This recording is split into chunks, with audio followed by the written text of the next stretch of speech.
दो भाई आपस में झगड़ पड़े। साथ ही उनके पापा खड़े सब देख रहे थे और जोर जोर से हंसते चले जा रहे थे। अब झगड़ा किस बात पर हो रहा था? 4 बेडरूम के मकान को लेकर प्रॉपर्टी का मसला था। बाप को हंसता देखकर दोनों भाइयों से रहा नहीं गया और बोले, पापा आपको क्या हुआ? हम लड़ रहे हैं और आप हंस रहे हो। बाप ने कहा, बेटे तुम इस चक्कर में पड़े हो, मैं कल तुम्हें अनमोल खजाना दिखाऊंगा, कल चलो छुट्टी लेकर मेरे साथ। दोनों भाइयों ने छुट्टी ली और सुबह सुबह तीनों निकल पड़े। एक बस में चढ़े तो 2 ही सीट खाली थी। अब जाने वाले 3 थे, 10 घंटे का रास्ता था। कभी एक भाई पापा के साथ बैठ जाता, दूसरा खड़ा हो जाता, तो कभी दूसरा बैठ जाता, पहला वाला खड़ा हो जाता, और इसी तरह सारे रास्ते एडजस्ट करते हुए चले गए। गांव पहुंचे तो पापा उन्हें एक पुरानी हवेली पर ले गए। देखा तो हवेली खंडर हो चुकी थी, कबूतरों ने घोंसले बना लिए थे, झाड़ियां उगाई थी।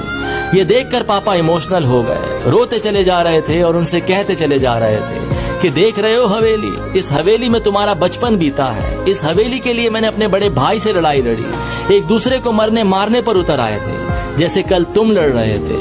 हवेली तो मुझे मिल गई थी, लेकिन भैया बाहर चले गए। मुझसे कहा तू ये मकान रख, रिश्ता खत्म। मैंने अपने बड़े भाई को खो दिया इस हवेली के चक्कर में, और आज ये हवेली खंडर बन चुकी है। तुम दोनों इसी तरह लड़ते रहे तो मकान तो खंडर हो जाएगा, लेकिन रिश्ते हमेशा के लिए खत्म हो जाएंगे।